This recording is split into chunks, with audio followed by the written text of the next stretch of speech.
Yeah, I mean, a lot of people felt there was an eerie atmosphere in the castle because it's this ancient castle that exists on this big jutting rock in the middle of a vast flat plain in Austria. So it's this kind of battlement, you know. I can't for the life of me think of what it was called. I keep thinking Wittgenstein, but I know he was a philosopher, so it definitely wasn't him. Kreutzenstein. Kreutzenstein. There you go. Which is this beautiful. But again, the castle was. You could see that it had been updated in parts. So, but there were parts of the castle where it was dark and horrible, and just these old passages to rock that hadn't been inhabited in, or at least they looked like they hadn't been in about 100 years, you know. And we just steered clear of there because, again, nighttime, terrifying. Didn't want to go near it. You know, it's like just being in a scary building, you know. But this was extra scary, it's in the middle of nowhere. Yeah, it wasn't too bad.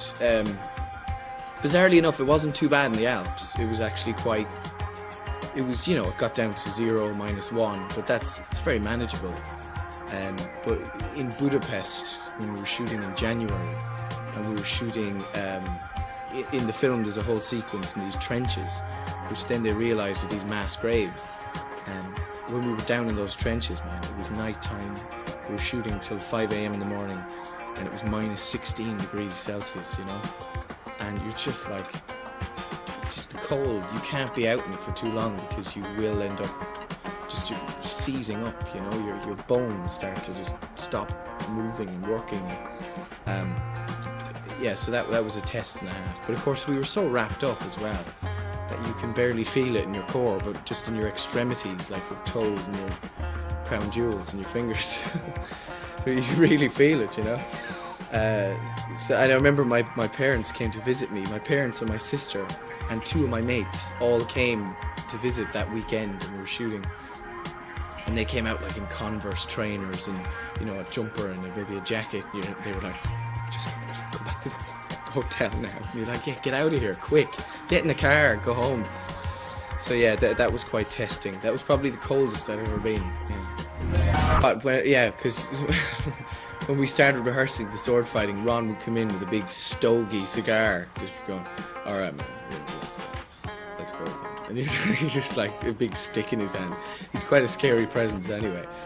But yeah, it was brilliant. It was great because we were shown a video of 2 stuntmen who were our doubles, who had choreographed this fight, you know, around a tree and everything, the way that the fight is in the film. And we watched it and went, there's no way we can get it. And he was like, no, you know, we'll get it there, we'll get it, you know. And we were going, Jesus Christ, I don't think I can even swing my arm that fast, you know. These guys were absolutely amazing.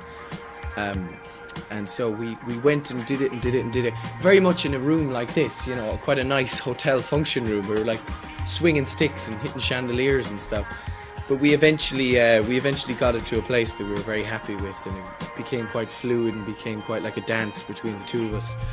And yeah, and you know, there were a few bits that were, of course, doubles coming in and just doing a few like jackrabbit moves and all that kind of thing. So yeah, I was quite proud of it by the end, just to be swinging a sword at Ron Perlman's head, because, you know, it's quite a surreal thing watching him in movies my whole life. And all of a sudden I'm in a sword fight with him, and that was a very proud moment for me, watching that. But no, I think consciously I was saying that the main thing I learned was how to maintain stamina and patience, which is an art when you're making movies like this, because when it's this size, it's this epic thing that you're part of. There are so many other moving parts, and so you inevitably wait around for hours at a time, and sometimes you can get caught up in the attention and the stress of it all. But these guys just let it happen around them and very much maintain their own calm composure, and I think that's very, very important to your performance, and you don't let any of that, you know, get you down. But yeah, that was the thing I consciously took away from it. But just watching them and watching that experience, I'm sure, you know, taught me a lot. And I'm curious how much preparation went into a big part of the movie is the buddy story between your character and Nick's character, and did you spend a lot of time creating the backstory and kind of developing the rapport between you two, or was it more just kind of, off the page? Well, there was plenty on the page, but there was also an awful lot that we were asking the audience to buy into that wasn't on the page. And so we had this uncommon luxury of being invited to the location 3 weeks prior to starting the filming of the film, which was part like the best summer camp you've ever seen, with horseback riding and sword fighting and basket weaving and and Knitting, synchronized swimming, boozing, and a couple of things I can't mention.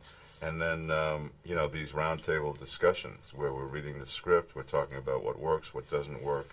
Nick and I felt that it was imperative that we identified the specifics of our history together.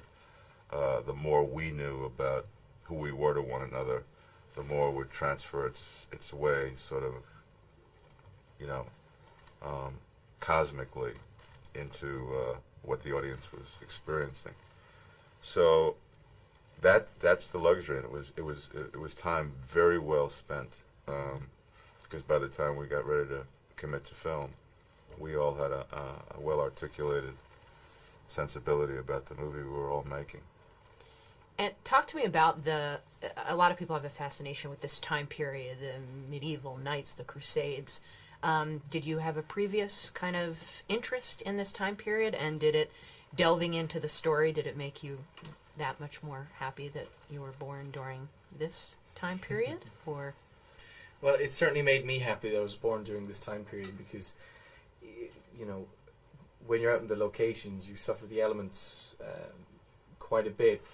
But we were, of course, quite protected, anyway, and not sleeping rough and doing basically what these guys did. But it showed you the impossible existence of people, I think, in that time, because they had absolutely no antidotes to anything. Any mild affliction would result in death for these people, because they had no medicine, they had no technology, and any technology that was put forward or publicized was deemed irrational and heretic, and the person would be burned, or hanged. And it was a time of superstition. It was a time of complete and utter control by Christianity over the masses. It's fascinating. It's a fascinating time of almost of ignorance in a way, but in a lot of ways, although we spent 14 hours a day, kind of in these heavy costumes and sub-zero degree weather, on horseback with nothing but a sword and an attitude to keep away the things that were out to get us. And now we have all these creature comforts here in the 21st century. But if you really, really look at the circumstances, the backdrop of this thing, it's an institution that is identifying an enemy by representing them as evil, so that they can go and destroy that enemy unprovoked, and thereby co-opt all of their possessions, all of their lands, and then turn them into unyielding believers of this cause that they're trying to sell down people's throats.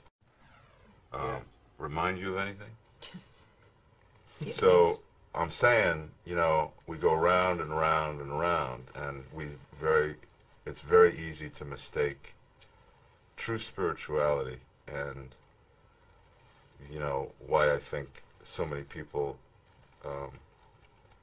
were drawn to Christianity in its inception, to when that institution corrupts itself by lusting for more and more domination over humankind, and what they're willing to do in order to assuage the world, that they have the high ground even when they're dealing on the lowest ground that's humanly possible. Right. So that's the backdrop for this film. It's like, there's weapons of mass destruction. Let's go get them. And I don't know. The more we learn, the more we're the same. At the end of the day, it's Jesus Christ. yeah, Nobody's going to see this movie. Right. Okay. am So, so hence sorry. the next question. I'm so sorry. I At said the all end of the that. day, When should you go see it? it's it's a supernatural action adventure. You know, a lot of fun, scary elements. What do you hope audiences will really walk away with from this film? Well, what you need is you need to fall in love with your heroes, so that you're willing to take the journey, the 2-hour journey, you know, and buy into their plights and their obstacles and what it is they're trying to overcome. So we worked very hard on creating a naturalism in the style of that we were playing these characters, and a repartee, particularly between Felsen and Bayman, you know, kind of gallows humor that, you know, transcends time and boundaries. This is what warriors do. You know, they take the piss out of one another. They're provoking one another. They're it's like this banter that goes back and forth. Like who's better. Fair fight. I own you. That kind of thing. When underneath it all, there's this knowledge that they may have one day to live. They may have a half day to live. This could be the end for them. They live a warrior's life. They live a dangerous life. So the only thing they have to protect them from this underlying, underpinning sort of knowledge is this humor. And we strove to get that. And so that if we turned into characters that you liked and admired, and then maybe we would earn the right to spring the stuff that you end up seeing at the end of the movie, which is this truly supernatural, what I think is an answer to these karmic elements that are completely out of balance. Mm-hmm. I think whatever people take away from it, they have to relate and love these characters enough, as you said, to go along and be completely involved in this journey. And I think if they are completely involved, and if their disbelief is entirely suspended, then we've done our job well. And after that, they can take away whatever they want, And then the final question would be, one of the great scenes with you two is the sword fighting scene. It looked like that was kind of it's a great scene. A fun scene. Can you talk a little bit about filming that and kind of the training that went into the sword fighting? But that was probably the sword swashbuckle that we trained for most. Yeah, I would say that in those 3 weeks, the thing that was most concentrated was getting that fight right.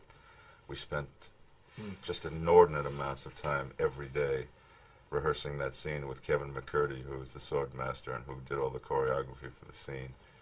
And then we started out that day shooting the scene leading up to that, which is where, we take him off his horse and question him and everything.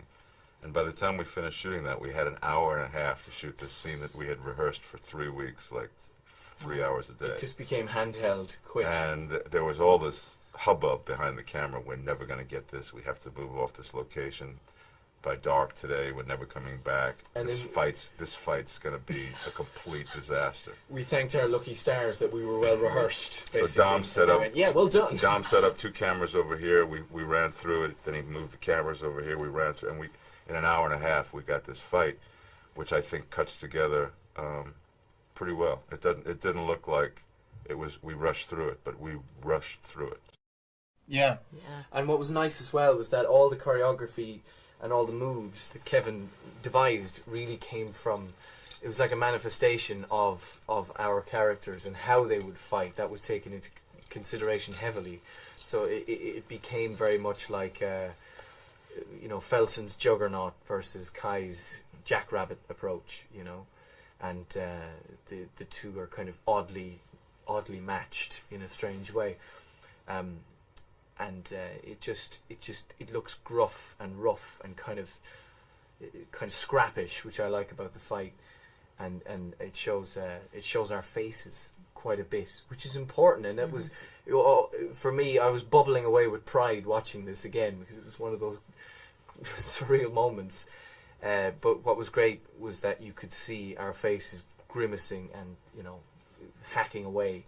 and that was the fruits of our labor, I think, right there. Instead of cut away from a stuntman, you know, you had us there. But we couldn't have done it in an hour and a half unless it was as well rehearsed as it was. Yeah. Because, you know, Robbie and I knew the drill going into it. So I gave Dominic the luxury of shooting it once from this angle, wide, tight, then moving the camera, you know, 45 degrees. And finally he covered the whole thing in a very short amount of time. And, you know, I slept for 3 days after that. I sweat buckets by Really? the end of that, yeah. A lot of bruises. I don't think we made Yeah. too much physical We contact with him. I connected. think I got hit on the hand a couple of times. I think he got hit on the hand a couple of times. You're going for the gusto. Yeah. Especially when you know that you're running out of daylight. Oh, I mean, there were a couple times where it looked like you were lunging. Yeah, the no, kill. I mean, you got to make it look like Yeah. I'm gonna kill this kid And the more rehearsed or you die are, trying. yeah, the more rehearsed Yeah. you are, the more you can trust lunging in and actually going for the person, not their sword. You know, that's one of the important things. And the more rehearsed you know that person's going to block you. You know, and just all that rehearsal paid off hugely, I think. Well done. We're done. Well done to Fantastic. you, my lad. All right, you made it through. Whew!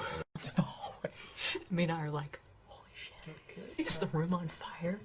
Is that what your first thought was? Or Well, I mean, we were gonna what a partake in dick the that probably like, God, get himself did he in. not put out the He stick? breaks all the No, rules. I never put them out. Oh, I hope they're still lit when I get back.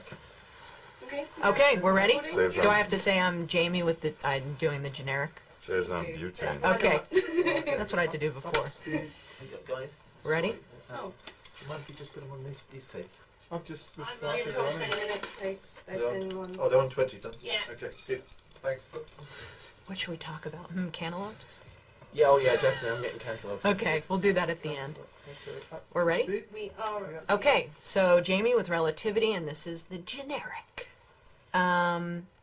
Okay, great. So I guess first question would be how you both came to be a part of this project and why you chose to be a part of it. What kind of jumped out at you about the script and the story?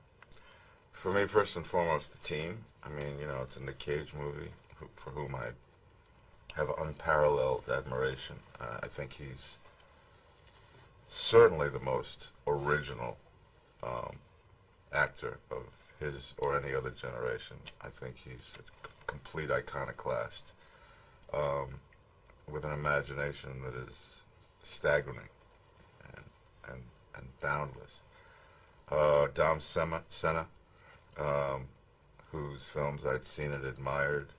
I knew I was in really good hands. Chuck Rove and Alex Gardner. I knew that these guys are, you know, AAA list paper. You want to invest your time with these players. Then I read the script because I got all that information as the script was on its way to me, and fell in love with what I was being asked to do, which is to be, you know, bosom buddies with Nick Cage's character and to travel shoulder to shoulder with him through this entire series of dramatic events that make up the movie from beginning to end. I love the way that Felsen was rendered. I loved his mindset.